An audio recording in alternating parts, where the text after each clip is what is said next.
Sa bawat bagyong dumaan sa ating bansa, isang tanong ang bumabangon sa ating mga puso. Nasaan ang Diyos sa gitna ng lahat ng ito?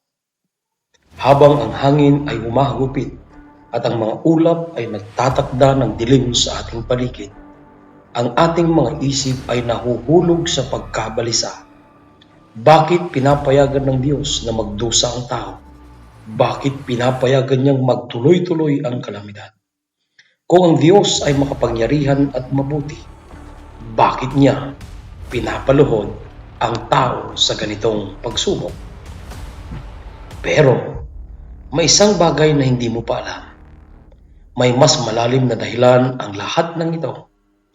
Ang sagot ay maaaring hindi mo inaasahan, ngunit kung magsisilbing gabay ang mga salita ng Diyos, matutuklasan mo ang kanyang mga plano at presensya ay mas malapit sa atin kaysa sa iniisip natin. Una, ang Diyos ay hindi malayo o walang pakialam. Sa gitna ng mga bagyong dumaan sa ating buhay, ang una nating naisip ay ang malupit na tanong, nasaan ang Diyos sa lahat ng ito? Madalas naiisip natin na ang Diyos ay malayo, na siya ay tinitingnan lamang tayo mula sa langit, hindi nakikialam sa ating paghihirap.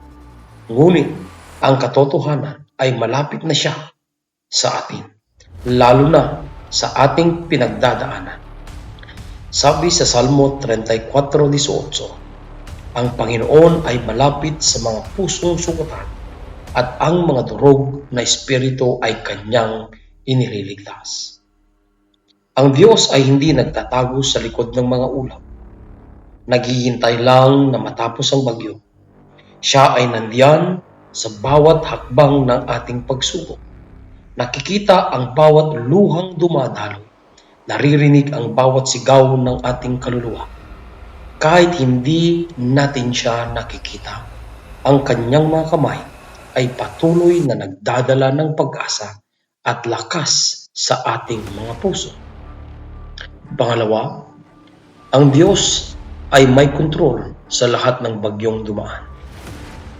Tanungin mo man ang iyong sarili, bakit pinapayagan ng Diyos ang ganitong kalamidad? Ang sagot ay isang pahayag ng kanyang kapangyarihan at soberenyo. Alam ng Diyos ang lahat ng mangyayari at siya ang may kontrol sa bawat bagay, kabilang na ang kalikasan. Hindi siya natatakot sa bagyo o sa anumang pagsubok na dumarating sa atin. Sa katunayan, si Jesus mismo ang nagpakita ng kapangyarihan sa mga bagyo sa Marcos 4:39 nang sinabi niya sa hangin at dagat, tumahimik ka, at agad ang lahat ay tumahimik. Ang Diyos ay hindi nawawala sa kontrol. Hindi siya naguguluhan sa mga kalamidad. Ang ating mga mata ay maaaring mapuno ng takot, ngunit ang Diyos ay nakaupo sa kanyang trono at ang kanyang plano ay hindi matitinag ng kahit na anong bagyong dumaan. Ang mga pagsubok na kinakaharap natin ay may layunin at bagamat hindi natin ito lubos na nauunawaan, maaari nating ipagkatiwala ang ating buhay sa kanyang makapangyarihang mga kamay. Pangatlo, ang Diyos ay nasa mga taong nagsisilbi sa kapwa. Kung iisipin mo, nasaan ang Diyos? Baka naman ang sagot ay naroroon sa mga taong tumutulong at nagmamalasakit sa iba. Sa bawat sakuna, ang Diyos ay kumikilos sa pamamagitan ng kanyang mga tao. Sa bawat kaloob ng pagkain, bawat damit na ipinamamahagi, at bawat kamay na tumutulong sa mga nasalanta, ang Diyos ay naroroon.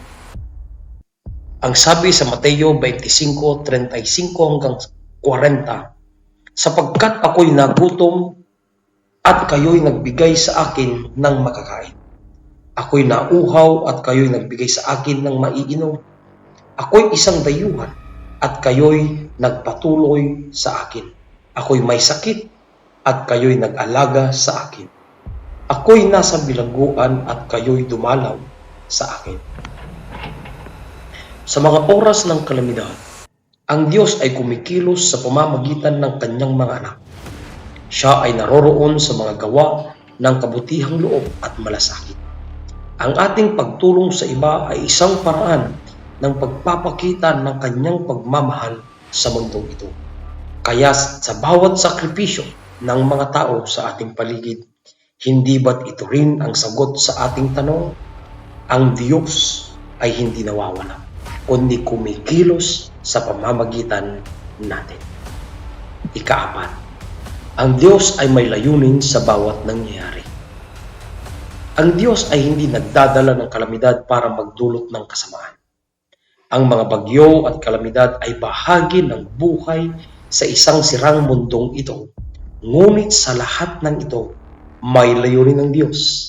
Sa Roma 8:28 nagsasabi, at alam natin na sa lahat ng mga bagay ay gumagawa ang Diyos para sa kabutihan ng mga nagmamahal sa Kanya, ng mga tinawag ayon sa Kanyang layunin. Kahit na mahirap intindihin ang dahilan ng bawat pagsubok, alam natin na ang Diyos ay laging kumikilos para sa ating kabutihan. Minsan, ang Kanyang layunin ay hindi agad makikita, ngunit sa paglipas ng panahon, madalas ay makikita natin kung paano siya kumikilos sa gitna ng ating mga pagsubok, nagdadala ng pag-asa, pagtutulungan at pagpapalakas sa ating. Kaya sa bawat bagyong dumarating sa ating buhay, tandaan natin na ang Diyos ay hindi malayo. Siya ay nandiyan sa gitna ng lahat ng mga ito, tumutulong, nagmamahal at may layunin. Sa lahat ng bagyong dumarating, may mga pagkakataon tayong magtiwala, magdasal, maglingkod sa isa't isa bilang mga saksi ng kanyang kabutihan at pagmamahal. Tulad ng sinasabi sa Isaiah 41:10, huwag kang matakot sapagkat ako ay sumasa iyo. Huwag kang manghina sapagkat ako ang iyong Diyos. Palalakasin kita at tutulungan kita. Aalagaan kita ng aking matuwid na kanang kamay. Ang Diyos ay hindi iniiwan ang kanyang mga anak. Sa bawat bagyong dumarating, siya ay kasama natin at sa Kanya makikita natin ang kapayapaan at lakas na kailangan natin upang magpatuloy sa ating buhay.